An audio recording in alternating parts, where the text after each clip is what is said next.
సంగమా గత దినంలో ఈ ప్రాంతంలోనే ఇదే వాక్య భాగంలో ముందు భాగాన్ని మనము ధ్యానించాం. ఈ దినము మరొకసారి అదే అధ్యాయము 17వ అధ్యాయంలో నిర్గమకాండము 8వ వచనం నుంచి ఉన్నటువంటి ఆ భాగాన్ని కొద్ది మాటలు మనం ఈ దినాన్ని ధ్యానిద్దాం. ఈ భాగంలో ఇజ్రాయెల్ వారికి అందరికీ కూడా అమాలేకీయులతో యుద్ధము జరిగింది. ఈ యొక్క యుద్ధము గురించి ఇక్కడ books of the wars of the lord అన్న దాంట్లో ఈ యొక్క యుద్ధము నమోదు చేయబడింది. బైబిల్లో జరుగుతున్నటువంటి ప్రతి యుద్ధము కూడా, ప్రతి అంశము కూడా రికార్డ్ చేయబడి ఉన్నది. ఇజ్రాయేలీయులకి మొట్టమొదటిసారి ఈ యొక్క అమాలేకీయులతో యుద్ధము జరిగింది. ఆ భాగాన్ని ఈ యొక్క భాగంలో మనం అందరం కూడా మనం చూస్తున్నాం.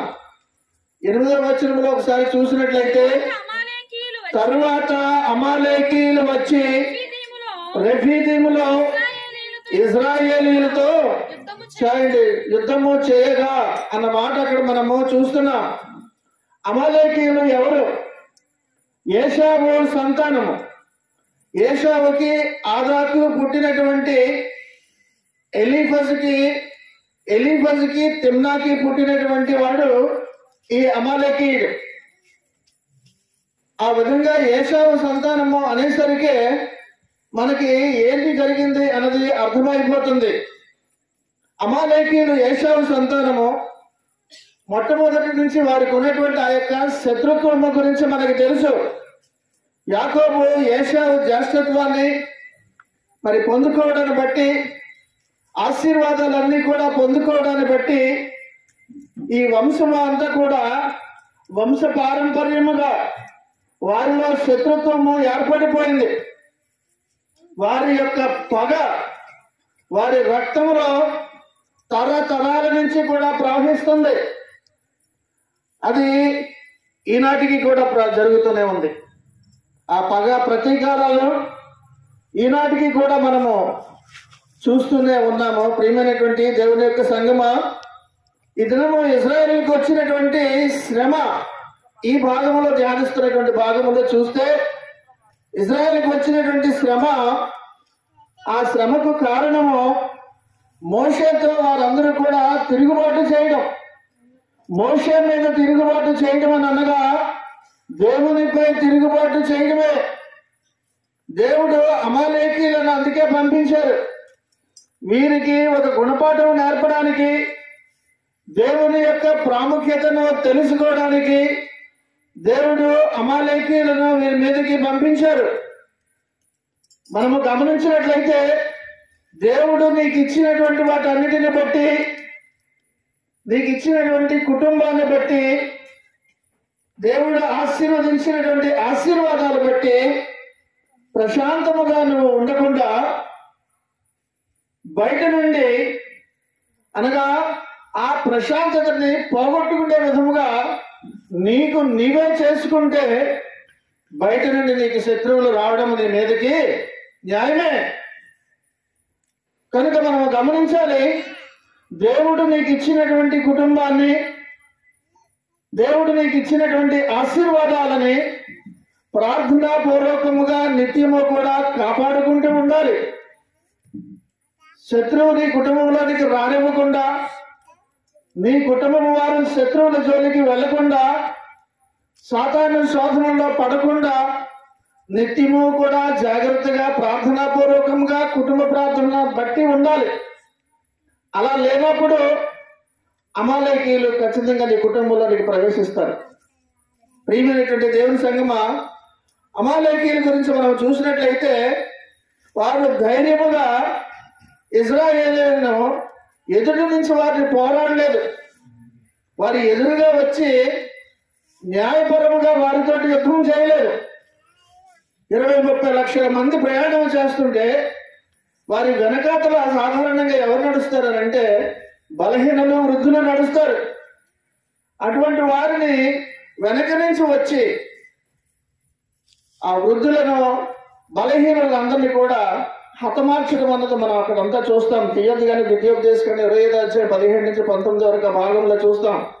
కనుక ప్రియమైనటువంటి దేవుని సంగమా, ఈ విధముగా వీరందరూ కూడా ప్రయాణము చేస్తూనే ఉన్నారు. అమాలేకీయులతో యుద్ధం చేయమని మోషే ఇక తప్పదని యెహోషువను నియమిస్తాడు. కమాండర్ ఇన్ చీఫ్ గా నియమించి నాయకుడిగా యుద్ధం చేయడానికి యెహోషువను నిలవబెట్టి యెహోషువకి ఒక విధముగా ట్రైనింగ్ ఇవ్వడానికి కూడా ఆ యొక్క బాధ్యతలన్నీ కూడా, యుద్ధము తాలూకా బాధ్యతలన్నీ కూడా యెహోషువకు మోషే అప్పగిస్తాడు. మోషే యెహోషువతో అప్పుడు 2వ వచనంలో ఏమంటాడంటే, అక్కడ మనం చూస్తే మన కొరకు మనుషులను ఏర్పరిచి వారిని తీసుకుని బయలు వెళ్ళి అమాలేకీయులతో చాలా యుద్ధము చేయమని చెప్పాడు అక్కడ. కాబట్టి మనము గమనించినట్లయితే ఒక మాట, నేను చెబుతున్నటువంటి మాటలు జాగ్రత్తగా వినండి. ఆనాడు బానిసత్వం నుంచి వాళ్ళు ఐగుప్తుల నుంచి బయటకు వస్తున్నప్పుడు, వారు బానిసత్వం నుంచి విడిపిస్తున్నది దేవుడే కనుక వారందరూ కూడా భయపడిపోయి ఉన్నప్పుడు వెనకాతల వారిని తరుముతూ వస్తున్నటువంటి ఆ యొక్క ఐగుప్తీలందరూ కూడా తరుముతూ పక్కన వెనక నుంచి వస్తున్నారు. వీరు కొంత సమయానికి ఎర్ర సముద్రం దగ్గరికి వచ్చేసారు. ముందునే చూస్తే ఎర్ర సముద్రం, వెనకాతలు చూస్తే ఫరో సైన్యం. అప్పుడు వారు అన్నటువంటి మాట నిర్గమకాండం 14:13-14 చూస్తే అప్పుడు వారు భయపడిపోయినప్పుడు అంటాడు, భయపడకుడి, యెహోవా మీకు నేడు కలుగజేయు రక్షణను మీరు ఊరకనే నిల్చుండి చూడుడి. మీరు నేడు చూసిన ఐగుప్తీయులను ఇక మీదట మరి ఎన్నడను చూడరు. యెహోవా మీ పక్షంగా యుద్ధము చేయును, మీరు ఊరకయే నిలుచుండి అని చెప్తున్నారు. కనుక నీ పక్షముగా దేవుడు ఉంటే నువ్వు ఊరకనే నిలుచుండి చూడంటున్నారు నీతోటి. నువ్వేమీ కూడా ప్రయాసపడి భయపడవసరం లేదు. ఎప్పుడు నీవు దేవునితో ఉన్నప్పుడు, దేవుని మాట విన్నప్పుడు, దేవునికి ప్రార్థనా పూర్వకంగా నువ్వు ఉన్నప్పుడు, నీ మీదకి ఎటువంటి శత్రువులు వచ్చినా సరే నీతో ఇతనమ్మ దేవుడు అంటున్నటువంటి మాట భయపడకు, నువ్వు ఊరకనే నిలుచుండి చూడు, నేను కార్యం చేసి చూపిస్తాను అనే దినాన్న మనందరికీ కూడా ధైర్యం తెలియజేస్తున్నారు. కనుక వారందరూ కూడా గమనించినట్లయితే అక్కడ ఐగుప్తీయులందరూ కూడా వీరి మీదకు వస్తున్నప్పుడు దేవుడు ఇశ్రాయేలు పక్షమున ఉన్నారు కనుక వారందరినీ కూడా కాపుదలు ఇచ్చారు, వారందరినీ కూడా మట్టు పెట్టారు. నీవు కూడా యేసుక్రీస్తుని అంగీకరించి రక్షణ పొంది దేవుని నీవు ఆశ్రయించి దేవుని నువ్వు అనుసరిస్తూ ఉంటే నీ వెనుకాతల ఎంతమంది శత్రువులు ఎంత బలమైనటువంటి వారు వచ్చినా సరే నీ పక్షముగా దేవుడు ఉండి నువ్వు ఊరకనే నిలుచుండి చూడని చెప్తారు. అయితే ఇక్కడ ఈ దినం వచ్చినటువంటి పరిస్థితి ఏంటంటే అమాలేకీయులను పంపించిందే దేవుడు. కాబట్టి వీరికి ఎక్కడ ఉంటుంది సెక్యూరిటీ? వీరు దేవుని యొక్క మాట వినలేదు కనుక తిరుగుబాటు చేశారు. కనుక దేవుడే అమాలేకీయులను పంపించినప్పుడు, నీ మీదకి దేవుడే శత్రువులు కావాలని పంపించినప్పుడు నీ యుద్ధము నువ్వే చేసుకోవాలి. నీ శత్రువులను నువ్వే మట్టు పెట్టడానికి ప్రయత్నము నీ యొక్క మానవ ప్రయత్నమే చేయాలి. కనుక ఈ దినాన్న దేవుడు చెబుతున్నటువంటి మాట మనకి అర్థమవుతుంది అనుకుంటున్నాం. ప్రియమైనటువంటి దేవుని యొక్క సంగమా, నీ యుద్ధము నువ్వే చేసుకుంటే ఎలా ఉంటుంది? నీ పక్షముగా దేవుడే యుద్ధం చేస్తే ఎలాగుంటుంది? విజయం ఎలాగుంటుంది అన్నది యుద్ధానికి వెళ్ళకముందే నీకు అర్థమైపోతుంది. కనుక దేవునినే ఆశ్రయించి ఉండడం, దేవునినే ప్రార్థిస్తూ ఉండడం అన్నది మన దైనందినటువంటి జీవితంలో ఎంత అవసరమో మనందరం కూడా అర్థం చేసుకోవాలి. సంఘములో కూడా దేవుడు ఒక్కొక్క సమయంలో ఒక్కొక్కరిని నిలవబెడతారు. వారి ద్వారా దేవుడు తన కార్యాన్ని జరిగిస్తూ ఉంటారు. ఇక్కడ యెహోషువను దేవుడు నిలబెట్టుకున్నారు. యెహోషువ యుద్ధం చేస్తున్నాడు, కానీ మోషే ప్రార్థన చేస్తున్నాడు. యుద్ధము చేసేవాడు యెహోషువ, ఆ యుద్ధానికి విజయం వచ్చేలాగా ప్రార్థన చేసేవాడు మోషే. కానీ ఇద్దరు కూడా దేవుని పరిచర్య చేస్తున్నారు. మోషే కొండపైకి వెళ్ళాడు. అక్కడ కింద ఉన్నటువంటి ఇశ్రాయేల్ అందరికీ కూడా కనిపించగలిగేటటువంటి ఒక కొండని ఎంచుకొని ఆ కొండ మీదకి మోషే వెళ్ళడం జరిగింది. ఆ కొండపైకి దేవుణ్ణి చేతికర్ర పట్టుకొని వెళ్ళాడు. ఆ యొక్క ఐగుప్తీయులో ఏ చేతికర్ర ద్వారా తెగుళ్లతోటి వారి గుండెల్లో రైళ్లు పరిగెట్టించాడో, ఏ యొక్క దేవుని చేతికర్రతోటి కిందన ప్రతిదాన్ని కూడా కర్రని పాముగా చేశాడో, ఏ చేతికర్ర ద్వారా ఆ యొక్క ఎర్ర సముద్రాన్ని పాయలుగా చేశాడో, ఆరిన నేల మీద అన్ని లక్షల మంది ప్రయాణము చేయగలిగినటువంటి ఆ శక్తి దేవుని చేతికర్ర ద్వారా చూపించినటువంటి ఆ యొక్క చేతికర్ర అంటే భయము. శత్రువులకి గుండెల్లో రైళ్లు పరిగెడతా ఆ చేతికర్రను చూస్తే, మోషేని చూసిన, మోషే చేతిలోని ఆ యొక్క దేవుని చేతికర్ర చూసిన వారందరికీ కూడా భయం. కొండ మీదకి వెళ్ళినప్పుడు అమాలేకీయులు మోషేని చూసినప్పుడు, మోషే చేతిలోని దేవుని చేతికర్ర చూసినప్పుడు వారికి అప్పుడే గుండెలు జారిపోయి. అలాగే అదే సందర్భంలో, అదే సమయంలో ఇశ్రాయేలీలకు కూడా ధైర్యం వచ్చింది. అదిగో మా నాయకుడు మోషే అక్కడి నుంచి ఉన్నాడు, ఆయన ఏ కర్ర అయితే చెయ్యి చాపాడో అప్పుడు ఎలాగైతే ఎర్ర సముద్రము పాయలుగా విడిపోయిందో, ఆ చేతికర్ర మాకు ఎదురుగా కొండ మీద నుంచి మోషే చేతిలో కనిపించినప్పుడు ఇక విజయం మాదే అనే ఆత్మస్థైర్యంతో వారందరూ ప్రోత్సహించబడ్డారు. కనుక ప్రియమైనటువంటి దేవుని సంగమా, ఇది నాన్న ఆ చేతికర్ర, the presence of the power of God, దేవుని శక్తి ప్రత్యక్షంగా వాళ్ళు చూస్తున్నటువంటి దేవుని చేతికర్రది. వారిలో విశ్వాసము ప్రోత్సహించబడింది. మోషే తన చేతికర్రను, దేవుని చేతికర్రను దేవుని వైపు చూపించాడు. పైకి ఎత్తి చూపించడం ద్వారా అర్థం ఏంటంటే అపీలింగ్ టు గాడ్, దేవునికి అభ్యర్థన తెలియజేస్తున్నాడు. కర్ర పైకి ఎత్తిన వెంటనే, ఇంకొక చెయ్యి కూడా ఎత్తిన వెంటనే, తండ్రి అని మొరపెట్టిన వెంటనే ఆయన సహాయాన్ని మోషేకి పంపించడం అన్నది ఆ దినాన్ని చూస్తున్నాం. కనుక ప్రియమైనటువంటి దేవుని సంగమా, యుద్ధము యెహోవాది కాదా? యుద్ధము యెహోవే చేసినప్పుడు విజయము మనది కాదా? నువ్వు కూడా ఆలోచించాలి. నీవు దేవునితోనే ఉంటే, దేవుని మాటలు వింటూ ఉంటే నీ యుద్ధము దేవుడే చేస్తారు. దిగులు పడకని జనాన్ని నీకు తెలియజేస్తున్నారు. యెషయా గ్రంథంలో ఒక చక్కటి మాట చూస్తాము. 51వ అధ్యాయము 9-10 ఒకసారి చూద్దామా.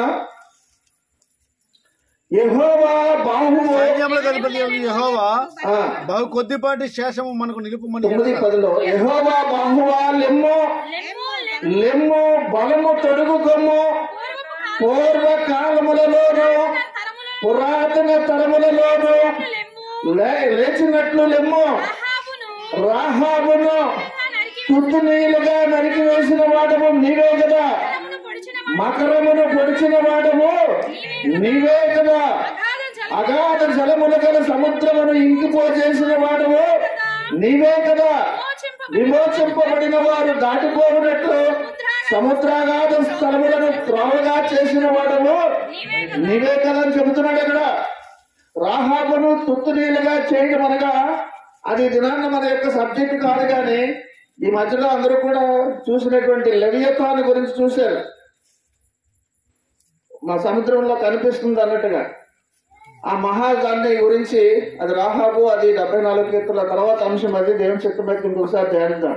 అలాగా ఎటువంటి భయంకరమైనటువంటి జంతువు లాంటిదైనా, విషపు సర్పమైనా సరే, నీ జీవితంలోకి వచ్చిన ఏ శత్రువు అయినటువంటి రాహాబు లాంటిదైనా సరే, ఇక్కడ ఆ రాహాబు కాదు, దానిని తుత్తునీలుగా చేస్తాడు అని అంటున్నాడు. కనుక ప్రియమైనటువంటి దేవుని సంగమా, మోషే ఇక్కడ మధ్యవర్తిగా ఉన్నాడు.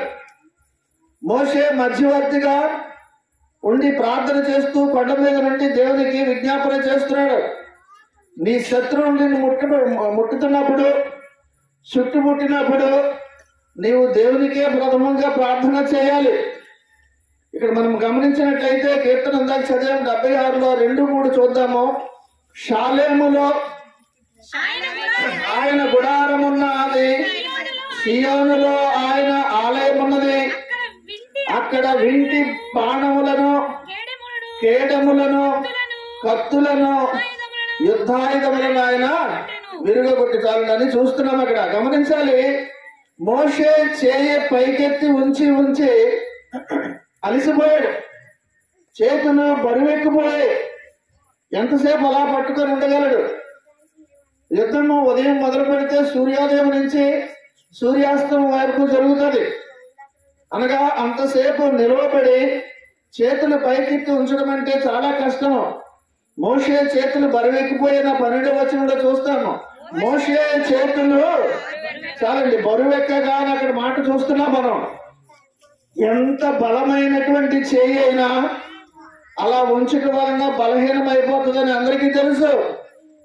అదే దేవుని బాహు అయితే, అదే దేవుని బాహు అయితే పర్వతములు సహితము ఆయన బద్దలు కొట్టగలడు. ఆయన నీ చేయి బలహీనమైపోవచ్చు, కానీ దేవుని యొక్క బాహువు ఎన్నటికీ కూడా బలహీనము అవ్వదు.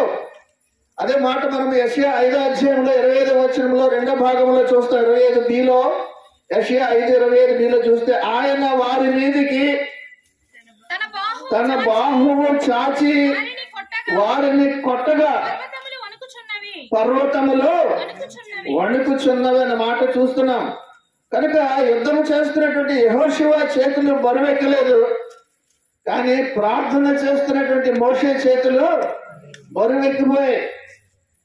నీవు మానవునిగా ప్రార్థించగా ప్రార్థించగా ప్రార్థించగా నీకు ఉన్నటువంటి శరీరము బలహీనమైపోతుంది, కానీ ఆత్మ సిద్ధముగానే ఉండొచ్చు. కనుక ప్రియమైనటువంటి దేవుని సంగమా, నీ ఆత్మ బలహీనం అవ్వకూడదు, ఎప్పుడూ కూడా సిద్ధముగా ఉండాలి. మోషే శారీరకంగా అలసిపోయాడేమో, కానీ ఆత్మపరంగా ఎక్కడ కూడా అలసిపోలేదు. దేవునికి ఒక కృత నిశ్చయముతో ప్రార్థన చేస్తూనే ఉన్నాడు. కనుక మన గొప్ప ప్రధాన యాజకుడు ప్రభు అయినటువంటి యేసుక్రీస్తు వారు నిత్యము ప్రార్థన చేస్తున్నారు. నీ గురించి, నా గురించి విజ్ఞాపన చేస్తున్నారు. ఆయన అలసిపోలేదే, ఆయన ఎప్పుడూ అలసిపోరు. కొద్దిసేపు ప్రార్థన చేసినటువంటి ఆ మోషే అలసిపోయాడు, నువ్వు అలసిపోతావు. ఒక 10 నిమిషాలు కూడా నువ్వు ప్రార్థన చేయలేవు, పావుగంట కూడా మోకాళ్ళ మీద నువ్వు ఉండలేవు, నువ్వు అలసిపోతావు. కానీ నీ కొరకు నిత్యము కూడా తండ్రి కుడిపార్శ్వన కూర్చొని ఆయన విజ్ఞాపన చేస్తూ ఆయన ఎన్నడూ కూడా అలసిపోయినటువంటి ప్రభు అయినటువంటి యేసుక్రీస్తుని మనము కలిగి ఉన్నాం. ఆయన నిత్యము కూడా నీ గురించి, నా గురించి విజ్ఞాపన చేస్తున్నారు కనుకనే, నీ ప్రార్థనలు తండ్రికి చేరవేస్తున్నారు కనుకనే ఇది నాన్న మనందరం కూడా ఇలా ఉన్నాం. కనుక ప్రియమైనటువంటి దేవుని సంగమా, మోషే చేతితో పట్టుకునేటువంటి దేవుని యొక్క చేతికర్ర ఎంత ప్రభావం గలదో, ఎంత శక్తి కలిగినటువంటిదో ఇది నాన్న చూస్తున్నాం. ఆ 17:11 అంటాడు, మోషే తన చేయి పైకెత్తినప్పుడు ఇశ్రాయేలీయులు గెలిచిరే. మోషే తన చెయ్యి దింపగా అమాలేకీయులు గెలిచారు. అనగా మోషే చెయ్యి పైకెత్తినప్పుడు ఇశ్రాయేలు గెలిచారు, తన చేయి కిందకి అలసిపోయి దించినప్పుడు అమాలేకీయులు గెలిచారు. అనగా దేవునికి విజ్ఞాపన చేస్తున్నటువంటి మోషే చేతికర్ర పైకి, దేవుని చేతికర్ర పైకి ఎత్తి పట్టుకున్నప్పుడు మాత్రమే విజయం వచ్చింది. కానీ కిందన ఇశ్రాయేల్ అందరూ కూడా యెహోషువతో యుద్ధం చేయడం వల్ల వారందరికీ కూడా విజయం వచ్చిందని అనుకోకూడదు. వారికి దేవుని విలువ తెలియాలి, దేవుని శక్తి తెలియాలి. కనుక వారు అక్కడ చూసినప్పుడు అదేంటి ఓడిపోతున్నామని కింద నుంచి ఒకసారి కొండపైకి చూసినప్పుడు, అయ్యో మోషే చేయి దించేసాడా, దించినప్పుడు మేము ఓడిపోతున్నామా? అదిగో మళ్ళీ చెయ్యి పైకెత్తాడు, అయితే మేము గెలుస్తున్నామా అని దేవుని యొక్క శక్తి తెలుసుకోవాలి. దేవుని బట్టే నేను గెలుస్తున్నాను, నేను దేవుని బట్టే మేము యుద్ధంలో గెలుస్తున్నామని అమాలేకీయులు కానీ, ఓడిపోతున్న అమాలేకీయులు కానీ, గెలుస్తున్నటువంటి ఇజ్రాయేల్ కానీ తెలుసుకోవాలి. కనుకనే దేవుడు ఆ సన్నివేశాన్ని అక్కడ సృష్టించారు. కనుక ప్రియమైనటువంటి దేవుని సంగమా, నువ్వు గొప్పవాడవని, గొప్పదనమని, నీ ప్రార్థన గొప్పదని నీ జీవితంలో గెలుపోవటంలో రావటం లేదు. దేవుని యొక్క శక్తి వలన మాత్రమే నీవు ప్రార్థించగా విజ్ఞాపనలను దేవుడికి ప్రభు అయినటువంటి యేసుక్రీస్తు వారు చేరవేయటం వలన మాత్రమే, కేవలము దేవుని వల్ల మాత్రమే మనకి జీవితంలో విజయం అని గమనించాలి. ఎట్టి పరిస్థితుల్లో కానీ ఫ్రాక్షన్ ఆఫ్ సెకండ్స్ లో, ఒక్క సెకండ్ అయినా సరే, ఇంకా సగమైనా సరే, నాది, నా ప్రార్థన, నేను ప్రార్థనాపరుణ్ణి, నేను ప్రార్థనాపరురాల్ని అని ఎప్పుడు కూడా ఊహించుకోవద్దు కల్లో కూడా. ప్రియమైనటువంటి దేవుని సంగమా, ఇది నాన్న దేవుడు చెబుతున్నారు, దేవుడే అన్నటికీ గొప్పవాడు కానీ నువ్వు నేను కానీ, నీ ప్రార్థన నా ప్రార్థన కానీ కాదు. కేవలం నీ ప్రార్థనని యేసుక్రీస్తు వారు తండ్రికి విజ్ఞాపన చేసి తెలియజేయడం వల్లనే అంత తగ్గింపు మన యొక్క ప్రార్థనా జీవితంలో, ఆధ్యాత్మిక జీవితంలో ఉన్నప్పుడే నువ్వు హెచ్చింపబడతావు. కనుక ప్రియమైనటువంటి దేవుని సంగమా, ఇది నాన్న వారందరి యొక్క విజయాన్ని చూసి దేవుని వలనే మేము విజయం పొందుకుంటున్నామని అన్ని లక్షల మంది అనుకోవాలి కానీ మేమంతా వీరులము సూర్యులమని వాళ్ళు అనుకోకూడదని. చెయ్యి పైకెత్తినప్పుడు ఏమో విజయము, చెయ్యి దించినప్పుడు అపజయము వారికి జరుగుతుంది.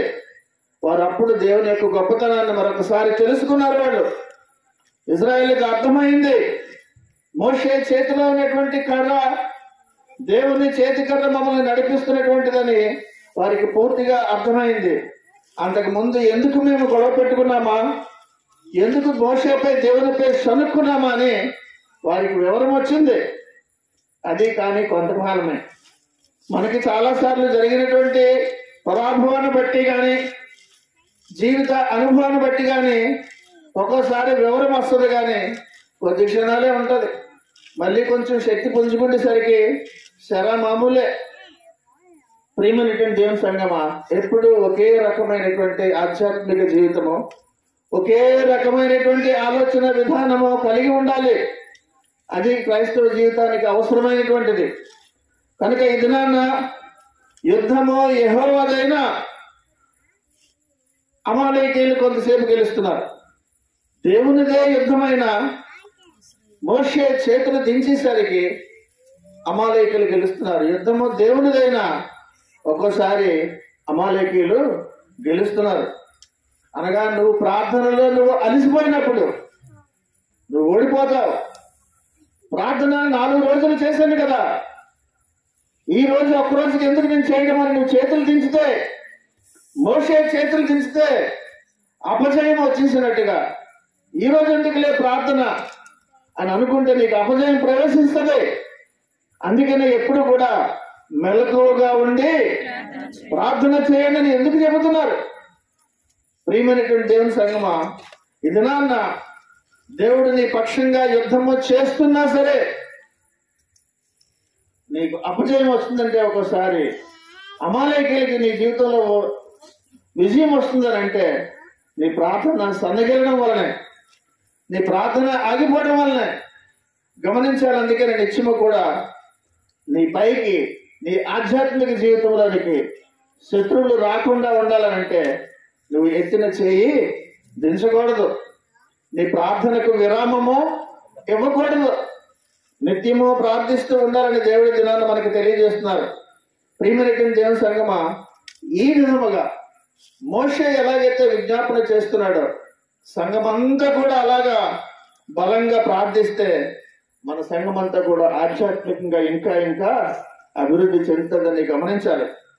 మోషే ఎక్కువసేపు అలాగా ప్రార్థించలేనప్పుడు ఇక అప్పుడు తప్పదని ఒక రాయి దగ్గర కూర్చోబెట్టడం మనం అక్కడ చూస్తున్నాం. 12వ వచనంలో మోషే చేతులు బరువెక్కగా వారు ఒక రాయి తీసుకుని వచ్చి అతడు దాని మీద కూర్చున్నట్టుకై దాన్ని వేసిరి. అహరోను హూరులు ఒకడు ఈ ప్రక్కన ఒకడు ఆ ప్రక్కన అతని చేతులను ఆదుకొనగా అతని చేతులు సూర్యుడు అస్తమించే వరకు నిలకడగా ఉండేన మాట చూస్తున్నాం. కనుక మోషే యొక్క చేతులు చాచి ఉంచలేనటువంటి పరిస్థితిలో ఒక ప్రక్కన అహరోను ఒక ప్రక్కన హూరు, బహుశా ఆ హూరు మిరియాము సిస్టర్ మిరియాము యొక్క హస్బెండ్ భర్త అయి ఉంటాడు. ఆ యొక్క హూరు ఒక ప్రక్కన అహరోను ఒక ప్రక్కన చేతులు పైకెత్తి సహాయం చేయడం వలన సూర్యాస్తం వైపు వరకు కూడా వీళ్ళు కూడా అలా పట్టుకోవాలి. వీళ్ళు కూడా పట్టుకున్న వాళ్ళు కూడా బలహీనం అవ్వకూడదు. అలా పట్టుకోవడం వలన వారు తిరిగి విజయాన్ని అనగా అంతవరకు కూర్చోకుండా ప్రార్థన చేసిన మోషే రాయిపై కూర్చోపెట్టడం అప్పుడే జరిగింది. కనుక ప్రియమైనటువంటి దేశం ఈ విధముగా ఒకరికొకరు అహరోను హోరు కూడా సహాయం చేసినట్టుగా నీ యొక్క ప్రార్థనలో కూడా కుటుంబంతా కూడా ఒకరికొకరు సహకారముగా ఉండి ప్రార్థన చేసినప్పుడే విజయం వస్తుందని గమనించాలి. ఎవరో ఒకరే కొట్టుకోవడం కాదు, కుటుంబంలో ఎవరో భార్య చేయడం కాదు, భర్త ఒక్కడే చేయడం కాదు, కుటుంబం అంతా అవ్వాలి.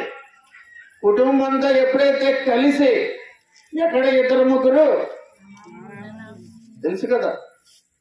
కనుక ప్రియమైనటువంటి దేవుని యొక్క సంగమా ఈ దినాన్ని అందుకనే ఒకరికొకరు ప్రార్థనా సహకారము హూరు అహరోను లాగా మోషేకు సహకరించి ముగ్గురు కూడా ప్రార్థన చేసినప్పుడు మళ్ళీ విజయము రెండింతలా అయింది మళ్ళీ కూడా.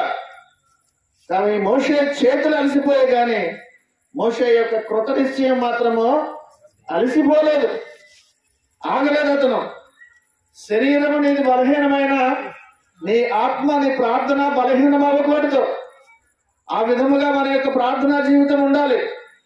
కాబట్టి ప్రజలందరూ కూడా అటు యుద్ధములో యెహోషువను చూస్తున్నారు, కొండపైన మోషేను చూస్తున్నారు. ఈ ఇద్దరిని కూడా చూస్తూ ఎంతగానో ప్రోత్సహించబడుతున్నారు వాళ్ళు. ఈ రెండింటిని కూడా మనం చూసినట్లయితే నీ జీవితంలో నీ శత్రువుని పోరాడడానికి దేవుడు యెహోషువగా ఉంటారు. నీ గురించి ఆయన దేవునికి విజ్ఞాపన చేయడానికి యేసుక్రీస్తు వారు మోషేగా ఉంటారు.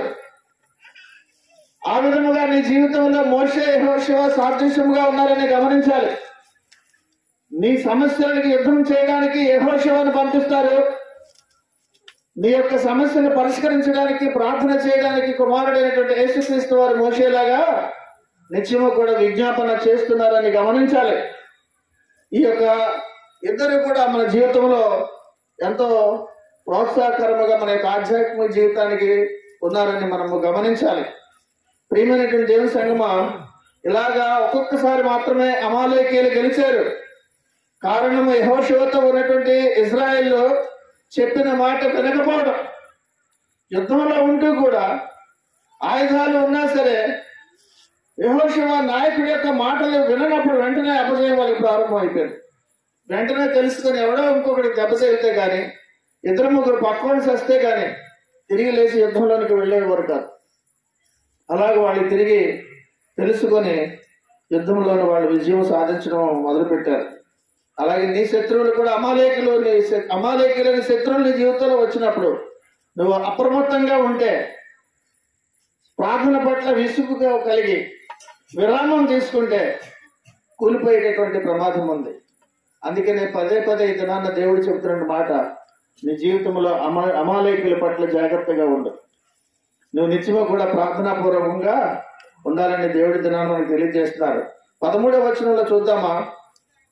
అట్లు యెహోషువ కత్తివాడి చేత అమాలేకు రాజును చాలండి అతని జనులను గెలిచిన మాట మనము చూస్తున్నాం. కాబట్టి యెహోషువ క్రీస్తుకు సాదృశ్యంగా ఉండి అక్కడ విజయం వారందరికీ కూడా తీసుకుని వచ్చారు. ఆ 15వ వచనం చూస్తే తర్వాత మోషే ఒక బలిపీఠమును కట్టి దానికి యెహోవా నిస్సి అని పేరు పెట్టినాను. బలిపీఠం మీద బలులు అర్పిస్తారు కానీ ఈ బలిపీఠం మీద బలులు అర్పించలేదు. అక్కడ వ్రాయబడింది ఏమనంటే యెహోవా నిస్సి అని అర్థం. యెహోవా నిస్సి అనగా ధ్వజము అని అర్థం. ధ్వజము అనగా ఇంగ్లీష్ లో బ్యానర్ అని అర్థం. మనం విజయం వచ్చినప్పుడు మనం ఏం చేస్తామో బ్యానర్ ఇలా పట్టుకొని వెళ్తాం. మన చేతిలో ఉన్నటువంటిది బ్యానర్, ధ్వజాన్ని ఇలా పట్టుకొని విజయానికి సంకేతముగా మోషే దేవుని యొక్క చేతికర్ర పట్టుకొని విజయానికి సంకేతంగా చూపించినట్టుగా వీరందరూ కూడా ఈ దినాన దేవుడే ఆ విజయాన్ని ఇచ్చారని తెలియజేయడానికి ఆ బలిపీఠం మీద రాయు యెహోవా నిస్సి అని, యెహోవా ధ్వజము అని.